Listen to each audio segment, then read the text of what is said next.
regards to his life, having been a minister since a very young age, and being placed in the AME Church at Mother Emanuel, a very historical and prestigious placement by the bishop to put him there. And he accepted that and was very proud of it at his age. He was light years ahead of his time. He wanted to be in areas where he could make an impact, to make a difference on the quality of life for citizens. He wanted to be in the criminal justice arena. He wanted to be involved with DSS and the children, and he had a very strong passion to fight for Medicaid expansion for those who were not fortunate enough to have health care, even though he had it. He said he was concerned about the least of these. And what was unique in his skills as a pastor, he could take the well or speak from the podium and relate that to biblical stories and parables, to talk to the other of the 46, to persuade us about how we should treat God's children and what we should do for humanity and mankind. Was it hard for him to be a minister and in politics? I think he did it very well. I don't think he found it hard at all. The only thing he probably found challenging was to be in Columbia and Charleston at the same time. Right. He loved his church and his flock, as he would call it, and wanted to be there. And in fact, when this massacre happened, he was in Columbia. We had had lunch that day, and he told the chairman of finance that he needed to go to Charleston and be at his church that evening. They were doing some special things, and so he left around 5 to go back to, left Columbia to go back to Charleston. Yeah. Well, do you find it, of course, you're not in the ministry, but you're a lawyer by trade, and you're a senator as well. Do you find it hard being a Christian in politics yourself? Well, I don't think you find it hard. I think you reach back and you find strength in your spirit and in your teaching. And actually, what is promising about it and what is easy about it is many times we find ourselves advocating for the least of these, for those that cannot speak for themselves. And the way that I find comfort is I'm reminded that those that I'm speaking for, those that I'm fighting for, those that we refer to as the least of these, but for the grace of God go I. That's right. And so that momentum comes in that. Yeah. Well, I never got to meet Senator Pinckney, but from what I've been told about him, and just by being a pastor first off, and being a politician, which, in my opinion, a pastor is one of the most selfless jobs that somebody can do. I mean, it's a true calling to be a pastor, to give up of their time and to serve those. And then to be a politician, be a senator, represent, his civic duty there in the Charleston area. And, a lot of times nowadays you got career politicians and stuff that might be doing it, but at heart, I believe that most politicians are selfless, but they want to serve the community, as Senator Pinckney did. And that just speaks volumes of what he did by profession, what he did in the ministry, and for the community down there, isn't it? I think it speaks volumes for him and the humanity, because he had it in his heart to serve. And this was evidence at his funeral. When you bring the President of the United States to do your eulogy, and when you have over 5,000 flock around at your funeral to pay homage to you during that moment, when you lie in state at such a young age of 41, it showed that he was on a path, a trajectory to care about the least of these. And one of the things that was most promising about him is that he never stopped fighting for those.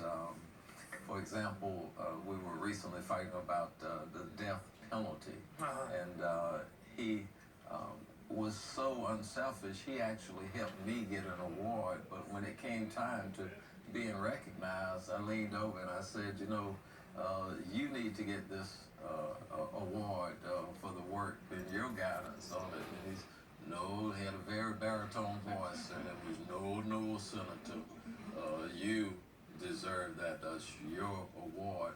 So he put others ahead of himself on many occasions. And I'd like to say that when you think about him, they had a shooting in Charleston where it was between law enforcement and got a lot of attention. And he came back and he told us, he said, I want to tell you all, and this is him speaking from the well, that the eyes of the nation is on South Carolina. They are watching us to see if South Carolina will rise up and do the right thing about this. Gentlemen and lady, we have a problem. And he said, I know that some of you don't believe that there's a problem, but there were some that did not believe when Jesus had been pierced in the side and wanted to see the scars. And he said that this situation is just like the scars. You don't want to believe it, but when you looked, and he spoke of the video of the shooting, when you look at the video, you see it. And so he would take his pastoral kind of skill to persuade us. One of the things I would like to say about Clemente Pinckney, and I met him over the years, going back and forth to Mother Emanuel with my wife, and he radiated love, the love of God. This is a 6'4", but a baritone boy, but when he shook your hand and looked in your eyes and he spoke, you felt the love being radiated from him. He was sincere in all that he said and did, and I could feel that, and that's why I loved the man. That's awesome.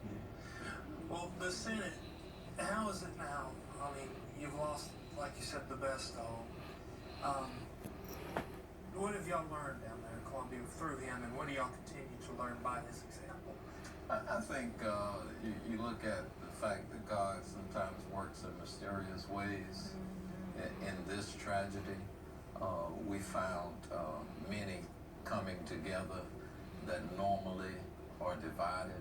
As I listened to Miss Guyton talk about her mother and putting the chairs there and down the middle and say you're divided, and when I come back in the room, I want you to be together without the division. And that's the Senate. And we were able to come together right after this tragedy and deal with a divisive issue that was throughout South Carolina. And the only way is that my colleagues and we thought about, some say, what would Jesus do in this situation? But many of our debate was guided by what would Senator Pinckney do or say to us now that the nation's eyes are upon us. And so we are working better in harmony because of him. We're looking at his principles and beginning to know that we can do more for South Carolina by being together as opposed to being divided. And so his life's lesson to us is to love one another. You did not meet a better human being than Senator Clemente Pinckney in regards to, if he walked in a room, he did not walk by you, no matter who you are. And if he, by chance, went past you and he caught the attention of that to himself, then he would circle back, come and shake your hand gracefully, and speak to you and apologize for having walked by. And so those principles are what is causing my colleagues that are normally divided to now try to work together for the betterment of South Carolina. Yeah. We were talking near the song, we're about to have a novel, but we were talking, Eunice, that a lot of times we ask God why, and in this situation, we saw one, as tragic as it was, but it was glorified through this situation. So, it's amazing. I want to thank y'all so much for being here. I wish we had more time. But y'all are still in our prayers for 2016. And we continue to be. And our state's in the prayers for viewers as well. I think we have a wonderful state. And the unity, like you said, in the state is very evident since this tragedy. So I think we're going to continue to grow in the love of Christ in this state. So brighter days are ahead of us. I'm excited about it. So thank y'all again for coming. But we got one last song by Alan. He's going to be doing Miracle on the Other Side of the Mountain.